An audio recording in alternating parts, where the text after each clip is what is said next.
స్వామివారితో ఏదైనా రెమెడీ కావాలి, పరిష్కారం కావాలనుకున్న వాడు ఉంటే రావద్దు. అమ్మవారితో ఏదైనా పరిష్కారం కావాలి, అమ్మతోటి ఏమన్నా మాకు ఫలం కావాలంటే రావచ్చు. ఇంకొక 30 ఏళ్ళ తర్వాత అయినా నా నోట్లో ఇదే మాట వస్తుంది. అర్థమైనా?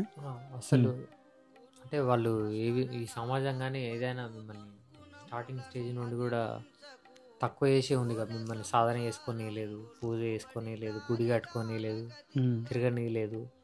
ఇలాంటి సమాజం మీద కోపం రావాలి కదా, ఎందుకు రావట్లేదు? అసలు అలాంటి సమాజాన్ని ఎందుకు చూస్తున్నారు? వాళ్ళని కోపం పడి నీకు వాళ్ళ కడుపు కడం పుట్టిందా? నేను వాళ్ళకు ఏదో మంచి చేయాలని ఎందుకు? తేలు కుట్టిందని తేలుని కోప్పడతావా? దాని గుణం అది కుడుతుంది. నీవేవడవన్నీ ఇంకే దానికి ఈశ్వరుడు ఇచ్చిన స్వతంత్రత. ఈ వచ్చే భక్తులందరూ భక్తులు గారు వీళ్ళంతా. మొన్న ఒక స్వామీజీ వచ్చాడు లైన్లో శుక్రవారం రోజు.